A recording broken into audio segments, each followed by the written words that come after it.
The invitation was a blade disguised as an olive branch.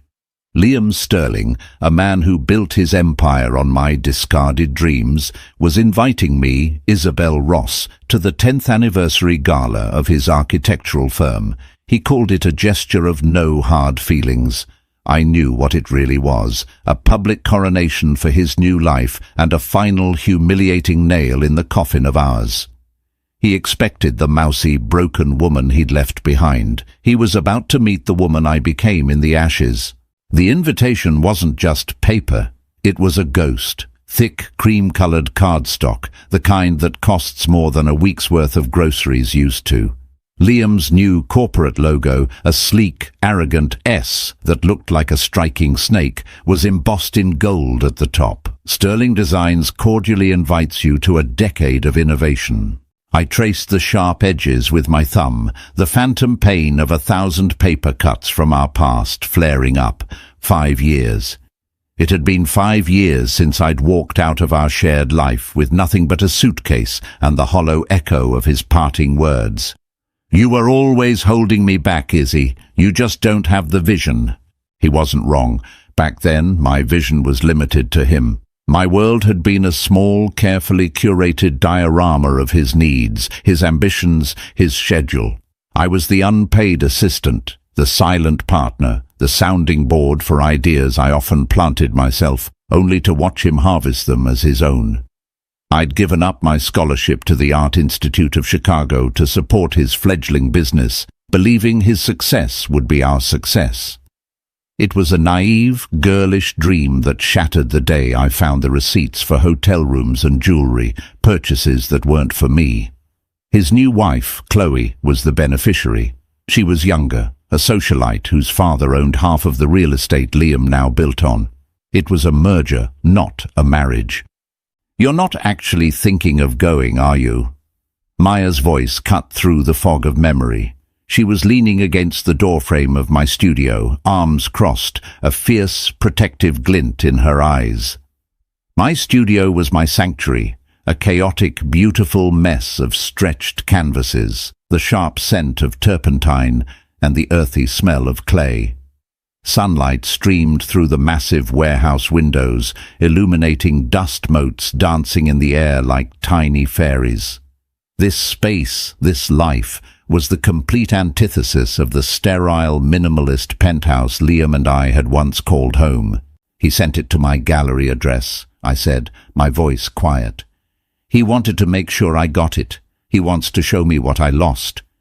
What you lost? Izzy, you escaped, Maya corrected, walking over to the workbench where I'd been mixing a shade of cerulean blue so deep it felt like you could drown in it. You lost a cheating, gaslighting narcissist who stole your best years and your best ideas. You lost sleepless nights wondering where he was. You lost the constant, crushing feeling of not being enough. She picked up the invitation, holding it between 2 fingers as if it were contaminated. This isn't an invitation. It's a summons. He wants to parade his victory in front of you. He wants to see you show up in a 5-year-old dress, looking defeated, so he and his little Barbie doll can feel superior. I looked around my studio. Canvases leaned against the walls, vibrant and alive with the emotions I'd poured into them. My series, Urban Echoes, had sold out at my first solo exhibition last year. I wasn't just surviving, I was on the cusp of thriving. I owned my own small gallery downtown, a place where I championed other emerging artists. I had built a life, brick by painful, liberating brick. And yet, that single piece of paper had the power to make me feel like that same trembling girl who packed her bags in silence, afraid to make a scene. The power imbalance had defined our relationship. He was the sun, and I was expected to be a pale, orbiting moon. He made the money, he had the connections, he held the world in his hands. I was just his wife, a supporting role. "He thinks I'm still that person," I whispered, more to myself than to Maya. "He has no idea who I am now." "Exactly," Maya's eyes lit up. "So you can't go. Don't give him the satisfaction." A different idea began to form in my mind, a slow, dangerous current pulling me in a new direction. For 5 years I had run from the ghost of Liam Sterling. I'd avoided the restaurants he frequented, the circles he moved in. I had built my new life in the shadows of his, always terrified of an accidental encounter. Maybe it was time to stop running. Maybe it was time to face the ghost and prove to myself that it had no power over me. This wasn't about him anymore. It was about me. "No," I said, my voice gaining a strength that surprised even me. I took the invitation from Maya's hand. The golden S glinted under the studio lights. "You're wrong. I have to go." Maya stared at me, her mouth agape. "Izzy, what are you talking about? It's a trap." "I know," I said, a slow smile spreading across my lips. "He's expecting a ghost. He wants to see the victim he created, but that woman is dead. He killed her, and he has no idea who he just invited to his party." The psychological conflict wasn't just with Liam, it was with the younger, weaker version of myself he had imprinted on my soul. Going to that gala wasn't about revenge, it was an exorcism. I needed to walk into the heart of my past, into his curated world of power and prestige, and not fall apart. I needed to see him and his new life, and feel nothing but the quiet hum of my own hard-won peace. "I'm not going to be his joke, Maya," I said, setting the invitation down next to my palette of brilliant, unapologetic colors. "I'm going to be his reckoning." The week leading up to the gala was a masterclass in psychological warfare, waged entirely within myself. Every morning I'd wake up with a knot of dread in my stomach, the voice of the old Izzy whispering doubts in my ear. "What are you trying to prove? You don't belong in his world anymore. They'll laugh at you." But then I'd walk into my studio, the scent of oil paint like smelling salts, and the new Isabel would take over. She was a warrior, and she needed armor. My transformation wasn't about impressing Liam. It was about embodying the woman I had become. It was a physical manifestation of an internal revolution. My first stop wasn't a designer boutique, but a place I hadn't visited in years, the storage unit where I kept the last vestiges of my former life. Tucked in the back, behind dusty furniture and boxes of forgotten kitchen gadgets, was a portfolio case. Inside were my old sketches from the Art Institute, designs for ethereal, flowing gowns that were more sculpture than clothing. I dreamed of being a textile artist once, before Liam had gently steered me toward the more practical path of supporting his ambitions. I found the sketch I was looking for, a dress designed to move like liquid moonlight, with a structured, almost architectural bodice that flowed into a cascade of silk. It was a design born from a younger, more hopeful mind, but I could now see the strength in its lines. With the sketch in hand, I went to see Madame Devereux, a semi-retired couturier whose genius was the stuff of Chicago legend. She worked out of a dusty, sun-drenched atelier in an old brownstone, and she only took on clients who intrigued her. She studied my sketch through her thick cat-eye glasses, her expression unreadable. "This is an ambitious design, mademoiselle. It requires a fabric that does not yet exist, and a woman who is not afraid to be seen." "I can handle being seen," I told her, my voice firm. "And the fabric, I have an idea." For the next 3 days, we worked side by side. I showed her a technique I'd been developing in my own art, infusing raw silk with a microfine metallic pigment, then layering it with chiffon. The result was a fabric that shimmered with an inner light, shifting from a deep midnight blue to a brilliant silver, depending on how it caught the light. It was the color of a twilight sky. Madame Devereux was enthralled, her old-world craftsmanship ignited by my modern artistic approach. She called it étoffe de lune, starlight cloth. While she and her team worked their magic, I focused on the rest of the armor. I had my hair, which I'd kept long and simple for years, cut and styled into a sophisticated shoulder-length wave that framed my face. The mousy brown was gone, replaced with a richer, darker shade that made my green eyes pop. I spent an afternoon with a makeup artist who taught me not how to hide my features, but how to highlight them, the strong line of my jaw, the arch of my brows. Each step was a reclamation. The woman in the mirror was no longer a pale reflection of someone else's expectations. She was a stranger, and I liked her. She looked formidable. The night of the gala, Maya came over to my apartment, a bottle of champagne in hand. She found me standing before the full-length mirror, staring at my own reflection. The dress was more magnificent than I could have imagined. It clung to my body in a way that was elegant and powerful, the starlight cloth shimmering with every slight movement. The neckline was a sharp, geometric cut that highlighted my collarbones, a stark contrast to the soft, flowing skirt that pooled around my feet. It was a work of art. My art. "Izzy," Maya breathed, her eyes wide. "Oh my God, you're not just going to a party. You're making a statement." "That's the idea," I said, my voice steady despite the frantic fluttering in my chest. "He's going to have a heart attack," she said, pouring 2 glasses of champagne. "Chloe is going to spontaneously combust." We clinked glasses. "To new beginnings," Maya toasted. "To closing old doors," I countered, taking a small sip. The final piece of armor was a necklace I had made myself. During the darkest days after the divorce, I'd taken a welding class. I'd found a strange comfort in melting and reshaping metal, in creating beauty from raw, unyielding materials. I had forged a simple, elegant silver choker, polished to a mirror shine. It was cool and solid against my skin, a physical reminder of the fire I had walked through to forge myself anew. As I got into the waiting car, the old Izzy made one last stand. The fear was a cold knot in my stomach. They will see you for what you are, the cast-off wife, the failed artist. I closed my eyes and took a deep breath, picturing my studio, my art, my gallery. I pictured Madame Devereux's knowing smile and Maya's unwavering support. I had built an entire world for myself, a world that had nothing to do with Liam Sterling.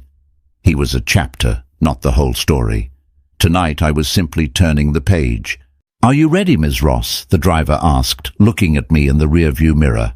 I met my own gaze in the mirror. The woman looking back was calm, her eyes clear. She was ready. "Yes," I said, "I am." The gala was being held at the Adler Planetarium, a place Liam had chosen for its theatricality. Its domed ceiling and sweeping views of the Chicago skyline were a perfect backdrop for a man who saw himself as the center of the universe. From the moment I stepped out of the car, I could feel the energy of the event. A low thrum of self-importance, punctuated by the clinking of glasses and forced laughter. I paused at the entrance, taking a moment to center myself. The cool night air felt good against my skin. I could hear the gentle lapping of Lake Michigan against the shore, a steady, calming rhythm. Then I walked in. The effect was instantaneous. It was like a sound wave of silence radiated out from the doorway. Conversations faltered, heads turned, 100 pairs of eyes belonging to the city's elite, all fixed on me. They knew who I was.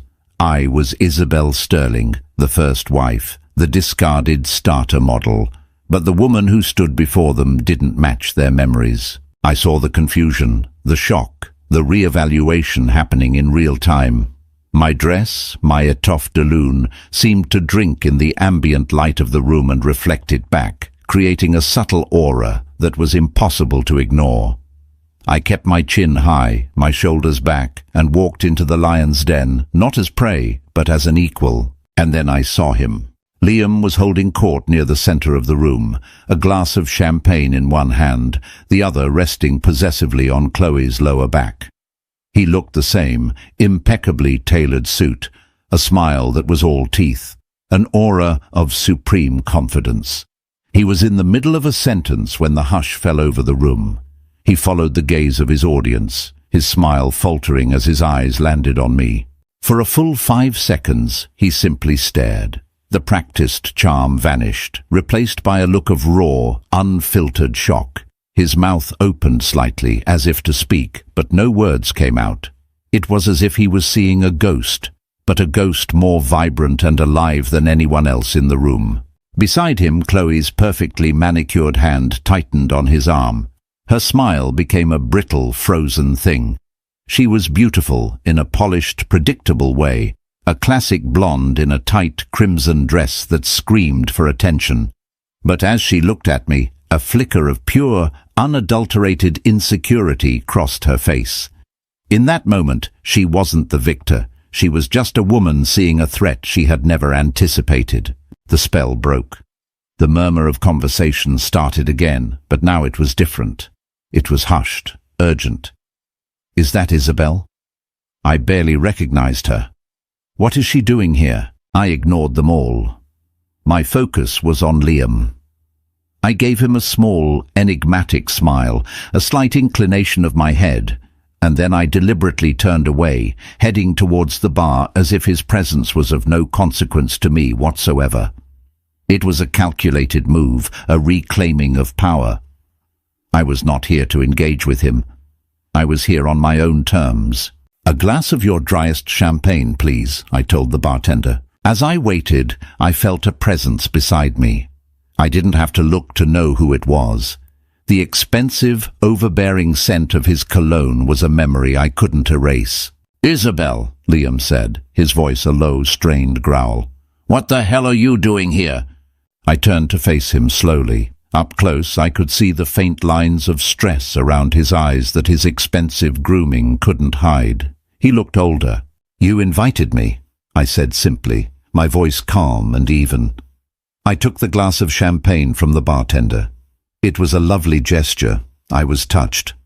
My placid response seemed to infuriate him more than an outburst would have. He was used to my tears, my emotional reactions. This cool, unbothered woman was a stranger to him. This was not... "I didn't expect you to actually come," he hissed, leaning closer. "And what is this costume? What game are you playing?" "No game, Liam," I said, taking a deliberate sip of my champagne. I let my eyes drift over his shoulder to where Chloe was watching us, her face a mask of anxious fury. I just felt it was time to stop hiding. Don't you agree? Before he could respond, a voice I recognized cut in. "Izzy, is that really you?" It was Marcus Thorne, one of the senior partners at the firm Liam had worked at before starting his own company. Marcus was a kind, older man with a gentle face and sharp, intelligent eyes. He had always been kind to me, treating me as more than just Liam's shadow. "Marcus," I said, my smile genuine now, "it's so good to see you." "My God," he said, taking my hand. He looked from me to Liam, whose face was now a thundercloud of controlled rage.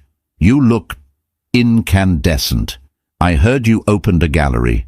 The Thorne Gallery on Michigan Avenue, right? My wife is a huge fan of your work. She bought one of your Urban Echoes pieces." The shock on Liam's face was almost comical. He had no idea. He had so thoroughly dismissed my art, my passion, that it never occurred to him that I could achieve success without him. He thought I was still painting sad little watercolors in a spare bedroom.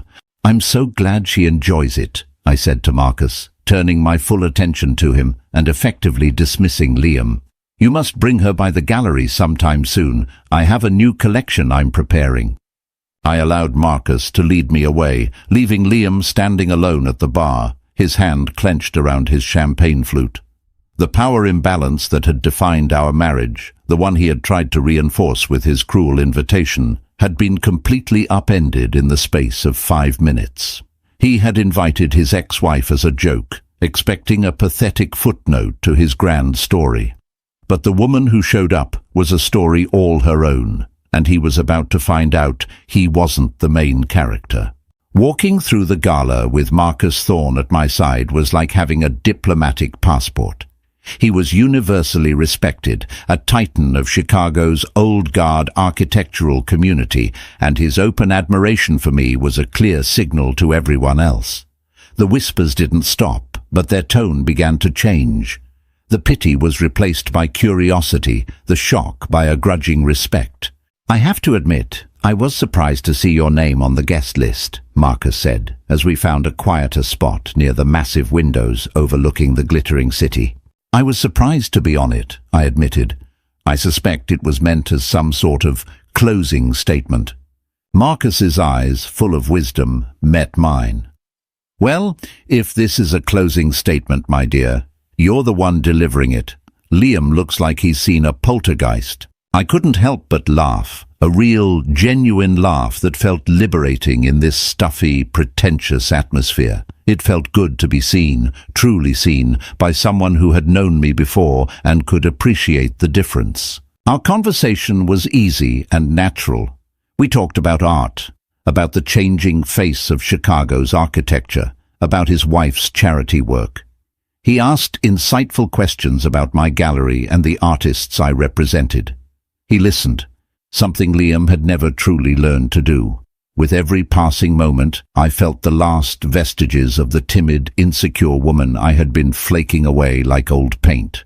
From across the room, I could feel Liam's eyes on me. It was a hot, angry glare. He was used to being the center of attention, the sun in every room. But tonight, a new celestial body had entered his orbit, and it was pulling the gravity of the room with it. He was losing control, and he hated it. Several other old acquaintances drifted over, drawn by Marcus's presence. They were Liam's colleagues, clients, people who had known me as Mrs. Sterling. Their greetings were a mixture of awkwardness and awe. "Isabel, you look wonderful," said one woman, the wife of a major property developer. The last time I'd seen her, she had given me a pitying look at a charity luncheon right after the divorce was announced. Tonight, her eyes were wide with a kind of fascinated envy. "Thank you, Carol. So do you," I replied, my voice smooth as silk. They asked what I'd been up to, a polite way of asking how I'd managed to survive without Liam. When I spoke about my gallery, about curating shows and discovering new talent, I saw their perceptions shift in real time. I wasn't a divorcee living off alimony. I was a business owner, a peer. The ultimate test came in the form of Chloe. She approached our group with Liam in tow, his face set like granite. Her smile was dazzling, a weapon she wielded with expert precision. "Isabel, I'm so glad you could make it," she gushed, her voice a little too loud, a little too bright. She air-kissed the space beside my cheeks. "Liam was just saying how important it was to him that you be here to celebrate with us." It was a power play, an attempt to reframe my presence as something they had magnanimously allowed. She was positioning herself as the gracious lady of the manor and me as the charity case. "It was thoughtful of him," I said, my tone neutral. I didn't rise to the bait. I met her gaze evenly, letting the silence hang for a moment. Her smile faltered just a little. "And your dress," she continued, running a critical eye over me. "It's so unique. Did you make it yourself?" The insult was subtle, wrapped in a compliment. In her world, homemade was a slur. Before I could respond, Marcus stepped in. "It's a masterpiece, isn't it? Isabel is not only a brilliant curator, she is a gifted artist in her own right. This is wearable art." Chloe's eyes narrowed. This wasn't going according to her script. Liam, who had been silent and brooding, finally spoke. "Marcus, I need to steal you away for a moment. We need to discuss the Bennett proposal." It was a clumsy attempt to isolate me, to pull my powerful ally away. "Of course, Liam," Marcus said, but then he turned to me. "Don't you go anywhere, Izzy. I want to hear more about your upcoming exhibition." He gave my arm a reassuring squeeze before he left, a silent promise of his return. Left alone with Liam and Chloe, the temperature dropped. The thin veneer of civility evaporated. "I don't know what you think you're accomplishing by being here," Liam said, his voice low and venomous. "But this performance is pathetic. You waltz in here in some ridiculous get-up, trying to pretend you're something you're not." "And what am I, Liam?" I asked, my voice dangerously quiet. I didn't raise it. I didn't need to. The meek little wife you could mold and dismiss. The woman whose ideas you could steal and call your own. You're right. I'm not her. You should be grateful for that.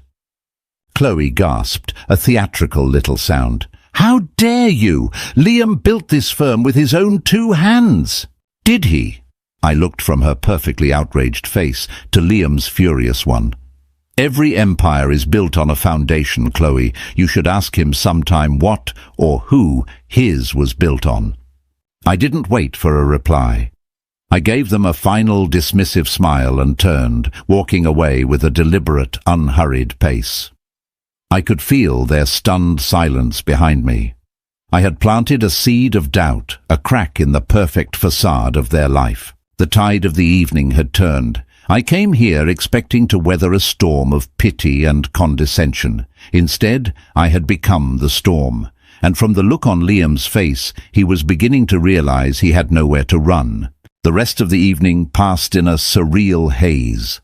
I drifted through the crowd, engaging in light conversation, accepting compliments with a grace I didn't know I possessed. I felt like an actress playing the role of a lifetime, and the character was myself. With each person I spoke to, with every shocked and impressed face I encountered, the role felt more real, more true. I wasn't pretending. I was simply being. Liam and Chloe kept their distance, but I could feel their presence like a storm front on the horizon. They were circling, whispering to each other, their unified front beginning to show cracks. Chloe looked increasingly agitated, her perfect smile now a tight, anxious line.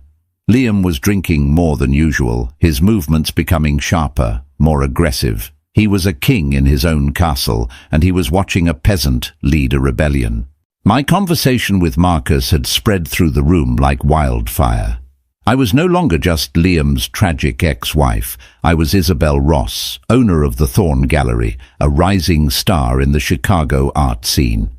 People sought me out, no longer out of morbid curiosity, but out of genuine interest. A well-known art critic, a woman whose reviews could make or break a career, introduced herself and told me she'd been meaning to visit my gallery for months. She promised to be at my next opening. This was a world Liam had tried to keep me from, a world he'd told me I wasn't good enough for. And here I was, thriving in it, right in the middle of his triumph. The irony was so thick I could taste it. The formal part of the evening began. Liam took to the stage to give a speech. He stood at the podium, bathed in a spotlight, the very picture of success. He spoke of vision, of dedication, of the relentless pursuit of excellence. He thanked his clients, his team, and then his wife. "And finally," he said, his voice resonating through the microphone, "I want to thank my beautiful wife, Chloe. She is my rock, my inspiration. Her unwavering belief in me is the wind in my sails."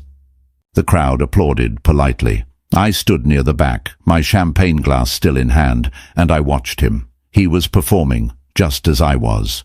But his performance was hollow. He was reading from a script he'd written for himself long ago, a narrative of the self-made man. It was a lie.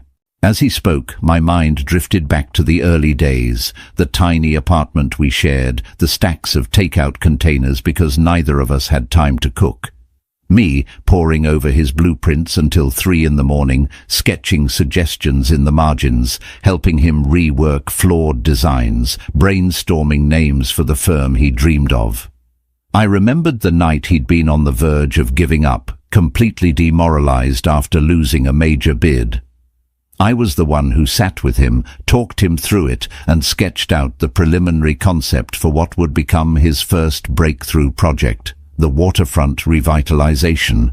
An idea I had sparked, a vision I had helped shape. He had taken that sketch, refined it, and presented it as his own singular genius. That project launched his career. He never once mentioned my contribution, not to me, not to anyone. At the time I told myself it didn't matter. His success was our success. Now, standing in the monument he'd built to himself, I felt a cold, hard anger crystallize in my chest. It wasn't just about a broken heart, it was about theft. He had stolen my creativity, my intellectual property, and built his kingdom on it. When the speech was over and the applause faded, he made his way through the crowd, accepting congratulations. His eyes found mine across the room. There was a challenge in them, a smug, triumphant glint. He thought he had won, that his public declaration of love for Chloe had put me firmly in my place. He was wrong. He approached me, his stride full of arrogance. Chloe was nowhere to be seen. "Quite a show, wasn't it?" he said, his voice dripping with condescension. "I hope you enjoyed the party, Isabel. Consider it a parting gift, a little glimpse of the world you lost." I held his gaze, my expression unreadable. "The world I lost? No, Liam. This is a glimpse of the world I helped build, a world you took the credit for." His smile vanished. "I don't know what you're talking about." "Don't you?" I took a step closer, my voice dropping so only he could hear. "The Waterfront Project. Does that ring a bell? Late nights, cold coffee, a desperate husband and a wife with a sketchbook. You remember that night, don't you? You told me I had a knack for seeing the bigger picture." Colour drained from his face. For the first time all evening, I saw genuine fear in his eyes. He had buried that memory so deep, convinced himself so thoroughly of his own lie, that he never imagined I would dare to bring it up. "You're delusional," he stammered, his bravado crumbling. "You were a supportive wife, nothing more." "I was your partner," I corrected him, my voice like ice, a silent one, "and you wrote me out of the story. You stood on that stage and talked about vision, but you and I both know whose vision truly launched Sterling Designs." I didn't need to scream or cry. The quiet, unassailable truth was more powerful than any emotional display. I had just taken a sledgehammer to the foundation of his identity. He wasn't the self-made genius. He was a fraud. And now I knew it, and he knew that I knew it. "Enjoy the rest of your party, Liam," I said, turning my back on his stunned, ashen face. "You've earned it." I walked away, not looking back. The psychological battle was over. It wasn't about winning him back or getting revenge. It was about reclaiming my own history, my own truth. And in his eyes I had seen the one thing I came here for, the complete and utter unraveling of his lie. The atmosphere in the room had changed. The air was thick with unspoken tension. My quiet confrontation with Liam had not gone unnoticed. Though no one could have heard our words, the sight of their host, pale and shaken after speaking with his ex-wife, was enough to set the gossip mill into overdrive. I needed some air. I made my way to the outdoor terrace, a sweeping stone balcony that offered a breathtaking panoramic view of the city lights shimmering on the dark waters of Lake Michigan. The cool breeze was a relief, clearing my head.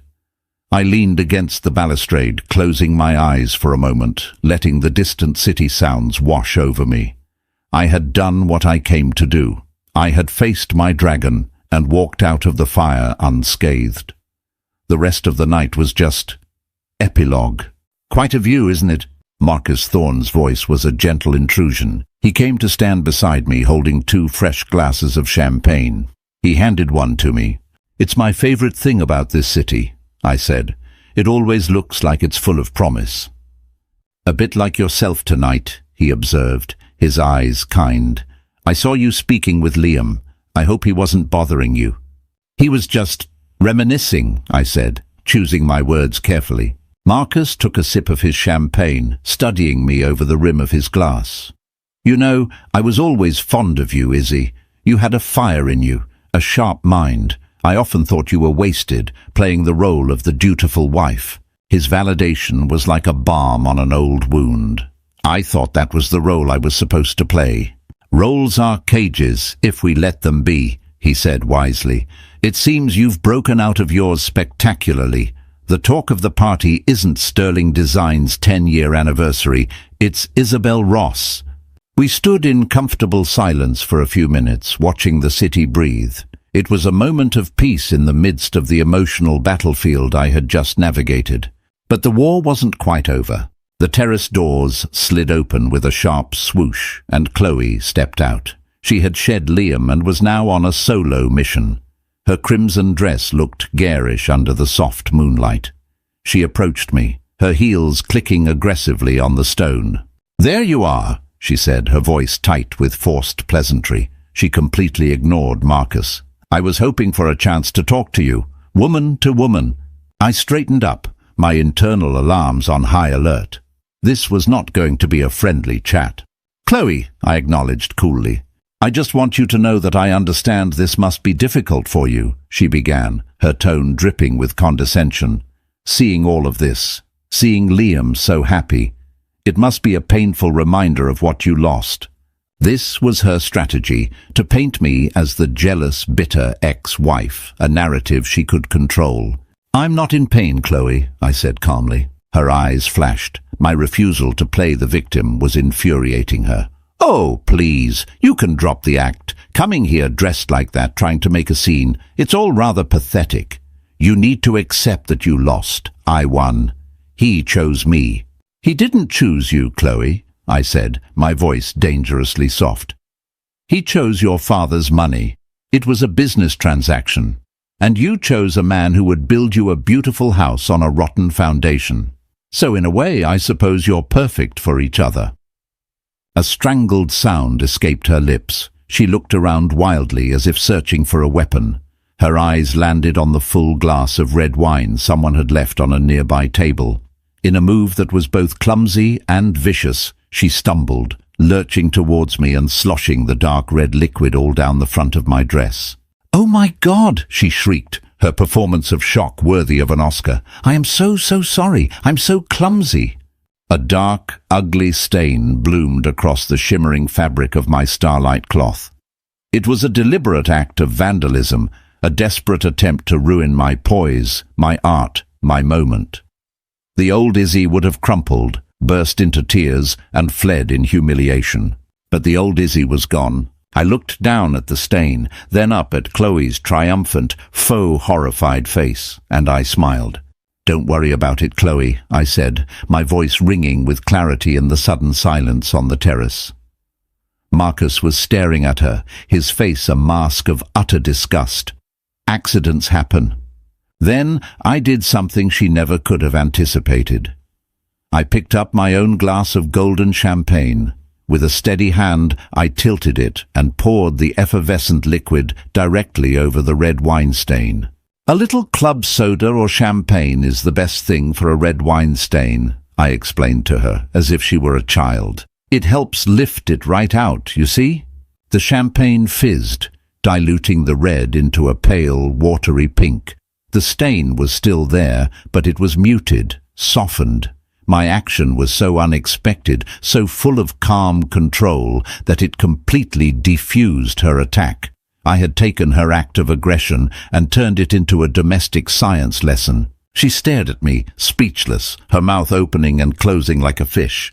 She had tried to mark me, to ruin me, and I had simply cleaned it up. "Now, if you'll excuse me," I said, handing my empty glass to a stunned but impressed-looking Marcus. "I believe it's time for me to leave. I have an early morning. Art to create, you know." I gave Chloe one last pitying look. "You can keep him," I said softly. "I'm creating my own masterpieces now." I turned and walked back through the glass doors, leaving her standing on the terrace, covered in the metaphorical splashback of her own failed attack. I had checkmated the queen, not by flipping the board, but by simply playing a better game. My exit was as quiet and deliberate as my entrance. I didn't need a dramatic farewell. The drama was in the details, in the wine stain on my dress that looked more like a watercolor painting than a mark of shame, in the stunned silence of Chloe on the terrace, and in the ghost-white face of Liam, who watched me walk towards the door from across the room. Marcus insisted on walking me out. As we passed through the grand hall, the buzz of conversation followed us. I knew what they were saying. They had witnessed the entire terrace incident. Chloe's petty act of aggression had backfired spectacularly, exposing her insecurity for all to see. My calm, controlled response had solidified the evening's narrative. I was not the victim. I was the victor. "That was the most graceful display of power I've ever witnessed," Marcus said, as we waited for the valet to bring my car. "It wasn't about power," I said, though I knew that wasn't entirely true. "It was about not letting her ruin my dress." It's one of a kind." He chuckled. "So are you, Isabel. So are you." He handed me his business card. "My wife wasn't exaggerating. She's a great admirer of your eye for talent. She sits on the board of the Contemporary Arts Fund. They're looking for a new partner to help them discover and sponsor emerging artists. The position comes with a significant endowment." I stared at the card, then at his face. This was more than just a casual offer. It was a door opening into a world of influence and opportunity I had only dreamed of. "They should be talking to you, Isabel," he continued. "Your gallery is exactly what the Chicago art scene needs. Fresh, bold, uncompromising. Call me on Monday. We'll set up a lunch with the board." The valet pulled up with my car. I turned to Marcus, a wave of genuine gratitude washing over me. This one night, this one terrifying, liberating night, had changed the trajectory of my future. I had walked in hoping for closure. I was walking out with a new beginning. "Thank you, Marcus," I said, my voice thick with emotion, "for everything." "You earned it," he said with a warm smile. As I drove away, I glanced back at the planetarium. It looked like a temple dedicated to a forgotten god. I thought of Liam and Chloe inside, left to deal with the wreckage of their perfect party. The foundation of their life together, built on his ego and her father's money, was inherently unstable. I had just exposed the cracks. The next few days were a blur. On Monday, I called Marcus. Lunch with the Contemporary Arts Fund board was set for Wednesday. I spent Tuesday preparing a presentation showcasing the artists I represented, outlining my vision for a city-wide mentorship program, my passion and professionalism on full display. The story of the gala, meanwhile, had taken on a life of its own within Chicago's elite circles. The story morphed and grew with each telling, but the core elements remained the same. Liam Sterling's ex-wife had shown up looking like a goddess. His new wife had publicly humiliated herself, and Isabel Ross was a force to be reckoned with. The fallout for Liam was swift and brutal. His business was built on image and reputation. The whispers about his instability, about Chloe's crass behavior, began to affect his bottom line. But the real damage came from an unexpected source. Marcus Thorne, disgusted by Liam's and Chloe's behavior, had a private conversation with a few key players in the city's architectural community. He didn't need to say much. He just planted a seed of doubt. "It's a shame about Liam," he might have said over drinks at the club. "All that talent, but he seems to have forgotten where his best ideas came from." The story of the waterfront project, my story, began to circulate in a more coded, deniable form. It was a rumor, a piece of industry gossip, but it was corrosive. Clients, already wary of the personal drama, started pulling back. The Bennett proposal, the one Liam had tried to use to distract Marcus, was put on indefinite hold. Liam's empire, built on a stolen foundation, was starting to crumble. He had tried to use his power to humiliate me, but he had miscalculated. He failed to understand that true power isn't about wealth or status. It's about integrity. It's about owning your own story. And his was a lie. I had spent 5 years building a life. He had spent 10 years building a brand. And when tested, my life had proven to be built of stone, while his brand was nothing but a house of cards in a rising wind. A month after the gala, I was in my studio, putting the finishing touches on a new painting. It was different from my other work. Bolder, more abstract, full of color and light. It felt joyful.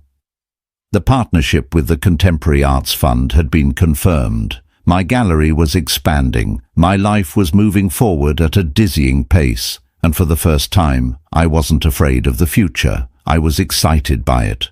The buzz of my phone startled me. It was an unknown number. I almost ignored it, but something made me answer. "Hello, Izzy." The voice was thin, ragged. All the booming confidence had been stripped from it. It was Liam. "I need to see you," he said without preamble. "I don't think that's a good idea, Liam." "Please," he begged.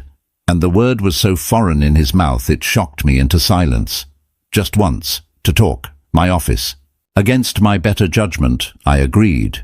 Curiosity, perhaps, or the need for a final, definitive period at the end of our long, painful sentence. His office, once the gleaming nerve center of his empire, felt different. It was still luxurious, but there was a layer of dust on the glass desk, a stack of unopened mail. The energy of the place was stagnant, defeated. He looked terrible. He'd lost weight, his expensive suit hung on him, and the dark circles under his eyes told a story of sleepless nights. Chloe was gone. She had left him the week before, her father pulling all his investments out of Sterling Designs. As a final act of retribution, the merger was officially dissolved. "Thank you for coming," he said, gesturing to a chair I didn't take. I remained standing, a silent refusal to get comfortable in his world again. "What do you want, Liam?" He paced the room, his movements agitated. "I want to understand. Why? Why did you do it? You came to my party to destroy me." I finally looked at him, really looked at him, and what I saw was not a monster, but a small, broken man. The power he had wielded over me for so long was an illusion, a costume he wore to hide his own profound insecurity. "You're wrong," I said, my voice devoid of anger. There was nothing left to be angry about.